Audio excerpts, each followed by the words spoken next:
I'm very glad to welcome Yorkshire Air Ambulance to Fever Radio. Yorkshire Ambulance is a dedicated helicopter emergency air ambulance for the Yorkshire and Humber region of England. It was established in October 2000 and currently operates 2 Airbus H145 aircraft.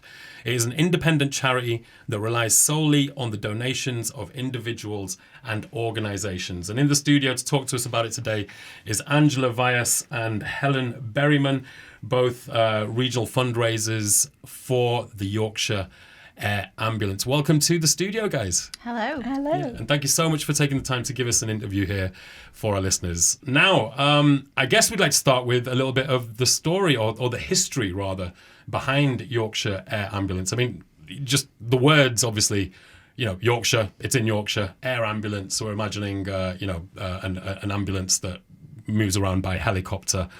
That's as much as I've got in my mind at the moment.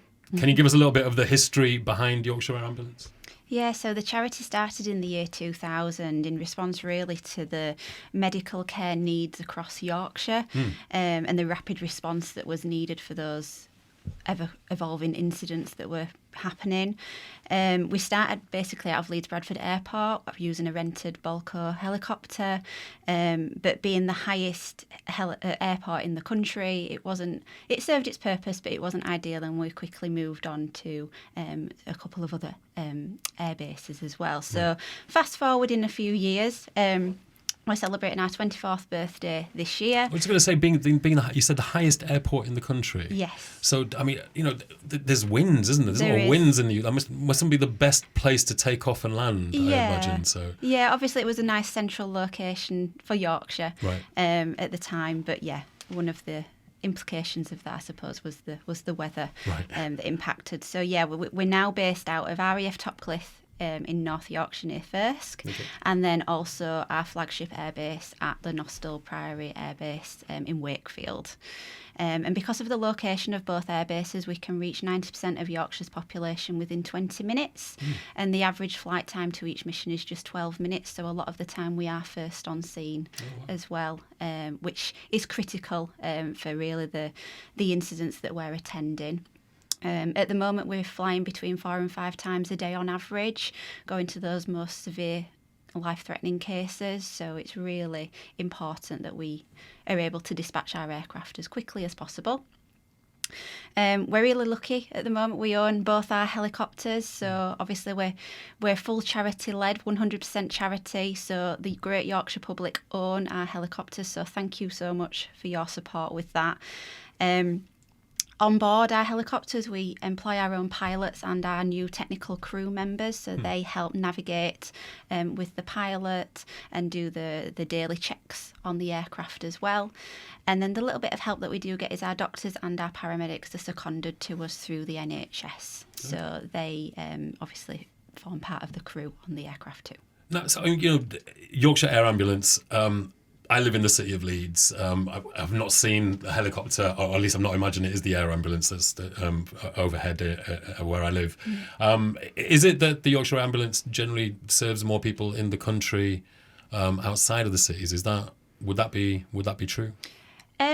It varies really. I mean, obviously Yorkshire's our largest county in the country. We've got a lot of built-up areas like Leeds city centre, lots of high, tall buildings, but we've also got lots of countryside and mountainous areas as well as all the major motorway links. So it varies month to month what sort of the incidents we do attend, but RTCs, so road traffic collisions, do seem to be quite high up there, as well as cardiac arrests. So, yeah. Every month's different, really. Okay, all right, excellent. Perhaps you could share with us a personal experience or moment that deeply resonated with you and kind of reaffirmed the importance of the work Yorkshire Air Ambulance does. Angela? Well, we attend many events across not just West Yorkshire, but the whole county. And you can speak to any of us, not just ourselves, but the top volunteers, the amount of people that come up to us and tell us they wouldn't be here without them.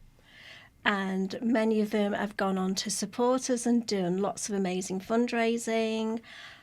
Some have become registered volunteers, and some have actually become members of staff. But one incident definitely is one of our volunteers, Scott Rimmer, and I'm sure he'd be happy, and he's more than happy for us to share his details. Scott is a keen walker. He's done lots of marathons, etc. And in 2020, he was walking near Malham Cove, and he tripped over and he banged his head. And then there were some passers-by that noticed him, and they called for attention because obviously his speech was impaired, and there was wondered about head injuries, etc. Due to the possibility of that, the Yorkshire Air Ambulance actually went out to him, and Scott actually realised what was happening. He thought, not again, because that's not the first time we've been out to him. Previously, Scott was actually in a very serious car incident, and basically he had to restart. He's brain injured. He had to learn to walk again, his speech, etc. But he's a motivation in himself, to stand up and say. And he said himself, without us, he wouldn't be here. And I'm just getting emotional just talking and thinking about him. But he's just an amazing young man, and the work that he's done, the fundraising, etc. And that's really what's key, is the passion that when people come up to us and the stories they tell us, like this one we know a little bit more because Scott's actually been working with us and he's been supporting us. And he goes, I'm not going in a third time.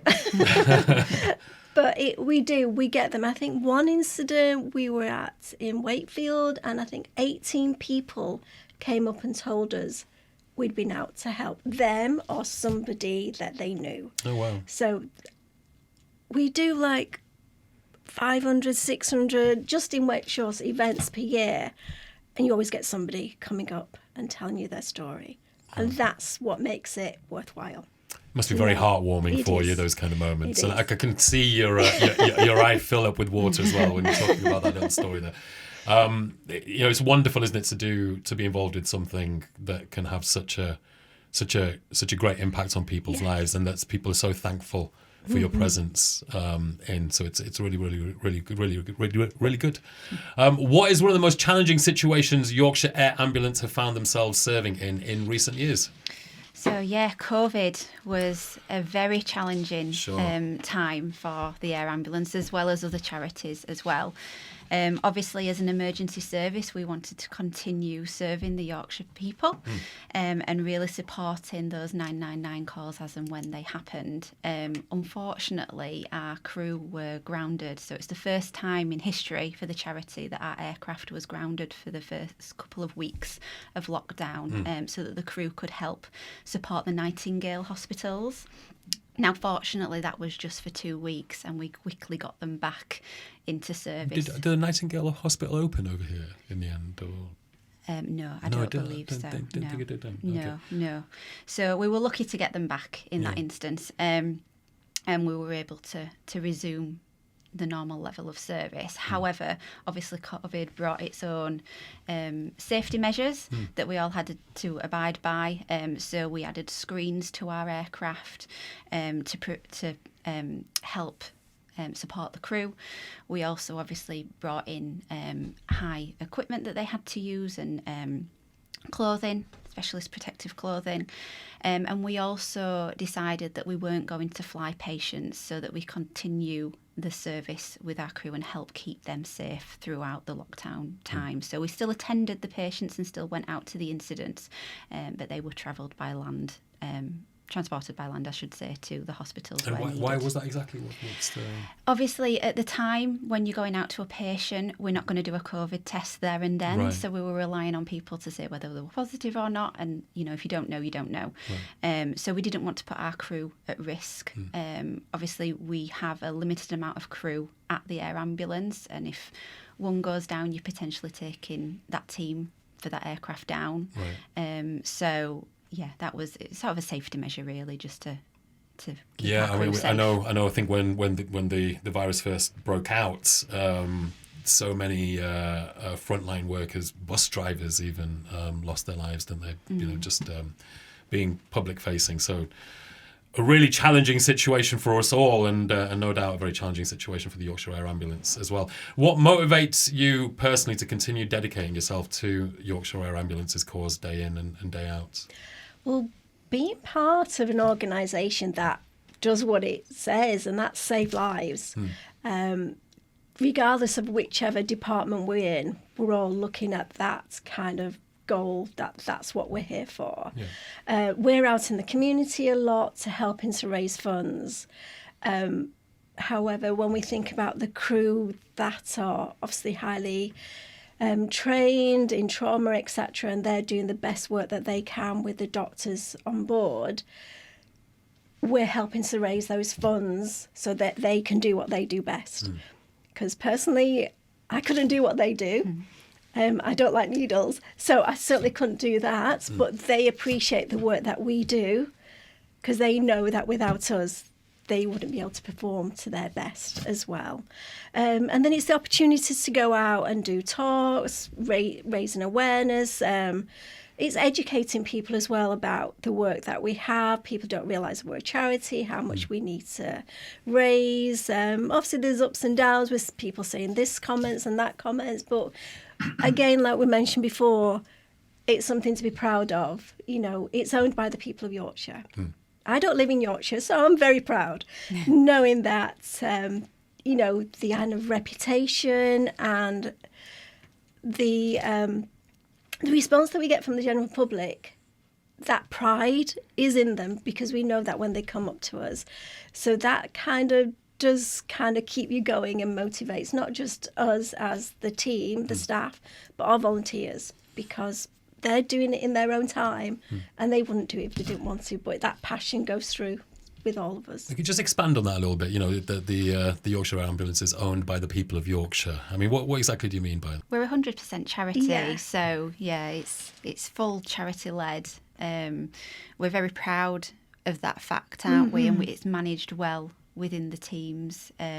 We're able to make our own decisions, which is always helpful when it comes to dispatching the helicopter to the incident, and also evolving over time. You know, cost of living's had an impact, so we have to evolve with our strategies and what we're planning for the future as well. So that's always in the back of our minds as to what's the next step, what's our vision for the future. Okay.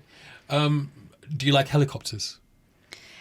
I've become likeable of helicopters, yes, since being with the charity. They're very interesting, and seeing the progression over the years as well and how they've evolved themselves. You know, we're very lucky to be able to get up close to them and experience that. Yeah. And the insides have obviously changed over the years, because remember when I first started with the charity, it was very limited to what they had, whereas now it's become very high tech. Even the stretchers kind of go up and down depending on the paramedic's height to make it easier for them. So the charity is looking at everything for the best for the crew, the patients, so that they get the best service possible. Because at the end of the day, we want, if we can get to them as quick as possible. It's taking A&E to the roadside, whereas previously it was getting them to hospital as quickly as possible. But now, because we've got the doctors, they can administer the various drugs, the oxygen, etc. They can start doing operations on site. We're saving lives very quickly, and it's the improvements in life expansion of the person as well. And it's a real Yorkshire operation, isn't it? For all the way from raising funds to the people that are being served, to the such like. So great stuff. Okay, what's something about Yorkshire Air Ambulance's work that you wish more people knew or understood? We've sort of touched on this a little bit. We're 100% charity. Okay. We don't get any government funding, and it costs £19,000 a day to keep both our aircraft in the sky, saving lives across Yorkshire. So if that message can be shouted loud and clear, that would be great. We fly 365 days a year. We fly from 7 o'clock in the morning right through until 1 o'clock the following morning on 2 shift patterns. There's going to be some very unhappy families on Christmas Day or the such like. Right? Yeah, I think they're very good at sharing it out within the team. So yeah, they look for sort of nominations, I suppose, as to who wants to do those shifts. But it's part of the job, and I think the crew accept that when they they apply to come on the aircraft. But yeah, we fly through dark times as well. So we've got night vision capability, so the crew can fly in the dark. And due to that, obviously, it's impacting on the level of service that we can serve the people of Yorkshire, especially over the winter times when it's getting dark at 3-4 o'clock in the afternoon. It's basically always dark. Yeah. Okay. I mean, just meeting you guys, you seem very, very personable. And my interactions in arranging the interview with Yorkshire Air Ambulance, my feeling and my sense is that it's a very personable organisation. I mean, how do you ensure that the human element is not lost in the midst of the logistical and operational challenges, of which obviously there's many? You're operating a helicopter at the end of the day. So the operational challenges that Yorkshire Ambulance faces. We're a very open charity, and obviously with the various departments they have, with the fundraisers, the marketing department, we want to be seen. We don't have dedicated spots, so we're out and about in the community quite a lot, so people can actually see us. They ask us when you can come back again, and that's quite nice. And we do see regular people quite a lot, and they wait to know when we're coming back so they can come and see us. Our head office is based in Elland. That's not so far away, and obviously we've got our 2 bases. But we just try to, we're on the end of the phone with our donors, we're supporting them, and just try to give that bit extra wherever we can to help them with whatever they're needing. Cool. Okay, great. Can you talk about a moment that made you particularly proud of your team at Yorkshire Air Ambulance and the impact they were able to make? I think we probably should mention COVID again here. We weren't furloughed as a charity team, so our service continued with regards to the crew, but also our fundraising continued as well. So we were able to keep in touch with our donors, so that connection and relationship building wasn't lost. We kept in touch with them just to make sure that they were okay and how they were getting on, rather than from a fundraising point of view. But we also had to adapt our ways of fundraising in that time as well. So we had a lot of virtual fundraisers. So we had a National Chocolate Day online. We did sort of an interview with one of our ambassadors and got our team involved with that, with our donors. We did an online fashion show, and those things have continued since COVID as well. So I'm donning the yellow T-shirt today. We're celebrating Yellow Yorkshire this month. So there's lots of activities available, and we continue in that throughout the year as well. So things that we've learnt through lockdown and COVID. So Yellow Yorkshire, is that a thing? Yeah, we want to turn Yorkshire yellow. How do we not know about this? Yeah, I'm telling you now. Yeah, we've got lots of activities going on. There's a downloadable quiz online, so you can apply online and we'll send you the quiz. We've got heli hops going on, so we're encouraging schools and scout groups and brownies and groups like that to join in with our heli hop. So we give you a sponsorship form, you get little headbands to wear, and you get a certificate to take away at the end of the achievement as well. And that's the sort of theme with that is you get the children, and their idea is to hop around the playground or field, wherever they are, for a certain amount of time or distance, and they get a little certificate at the end, so they've done that through the fundraising. So all these different things. And we've also got a race day on the 27th of April at Doncaster Racecourse, and general admission tickets are just £10 per person. So all these different things going on throughout Yellow Yorkshire. You're everywhere. So have there been instances where community support has truly made a difference in Yorkshire Air Ambulance's operations? And are there any stories you'd like to share? We get so much community support from local community groups to supermarkets, but one of the biggest ones was back in 2020 when Tesco celebrated its centenary, and they had a special award through community voting where people could do the blue token, and they awarded £25,000. Oh, excellent. And we were thrilled to actually receive that award that year. And that allowed us to purchase a professional sim body that the crew used. A professional what? Sim body, which if you think about a mannequin, but it's more lifelike. Okay. Very flexible. You can Sounds touch creepy it. already, Angela. They are when you look at them. They've got yourself. teeth. You know, you can remove the lings. You can inject blood into them. They can open their chest. So perfect for the crew to train with. Because the crew, if you think about, obviously, yes, they go out 3 to 4 times a day, but people might think, well, what do they do the rest of the time? They train. They want to make sure that they're the top of their field. We have a special room, similar size to this one, where they can project video scenarios on it. So one day they could be in a roundabout, another time they could be in a football field, they could be near the coast, so they can adjust the temperature, the sounds, the smells, etc., as if they were in that scenario. Wow.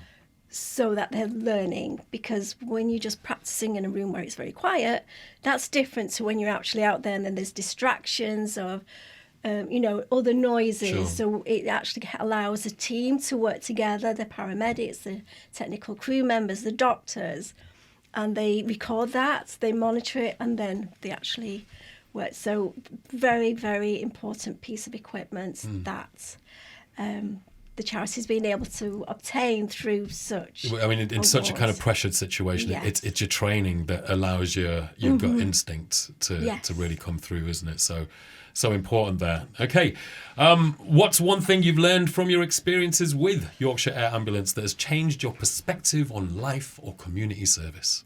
Nothing's guaranteed. And we get to go home at the end of the day, hopefully. We do. But I think it just changes how your outlook, your approaches. I think when we're dealing with other people, the thing that they say, well, you're down to earth, you're humble, there's no kind of superiority, etc. Everybody's kind of gets on well, and you're there to help, and that's what we want to do. And it's fun. We're all working to the same cause at the end of the day, and we've got such a wonderful team at the charity. All our trustees are voluntary as well, and we've got 200 volunteers that really help support the charity, and without their support we wouldn't reach as many people or as far and wide as we currently do either. So the volunteers are amazing support to the charity to really pass that message on. Yeah, I mean, it's great to be a part of an organisation where everybody's just focused on the best outcome possible, isn't it? Everybody's got so many differences, so many different personalities, so many different motivations. But when a group of people can come together where they're all just, motivated and focused on getting the best possible outcome together, it's a wonderful thing. Okay, lastly, on a personal note, what does being part of Yorkshire Air Ambulance mean to you? Pride. We're here for everyone. Incidents can happen at any time, and it's just that reassurance to know that we're here to support that and be there at those most catastrophic, incidents that may happen at any time. Angela? And we're here for everybody, regardless. It could be a very small incident to something really serious. But as we said, incidences happen, they're never planned. And that's something that I think the general public is comforting for them, that they know when they come and see us and they are kindly donating, said, that's my insurance. So they kind of put that in to say yes. And they understand that and they see it and they're proud. And the stories they say about the TV programme, etc., that they never miss it. Etc. So that's kind of quite nice that they come back and tell us. The feedback's always good. Ready to act, ready to react, and ready to support you here in Yorkshire. That's the Yorkshire Air Ambulance. Thank you so much, Angela Vyas and Helen Berryman, for coming to talk to our listeners here at Fever Radio today. It's been an absolute pleasure, and I'm wishing you all the best in the future, as are our listeners, no doubt. Thank you for having us.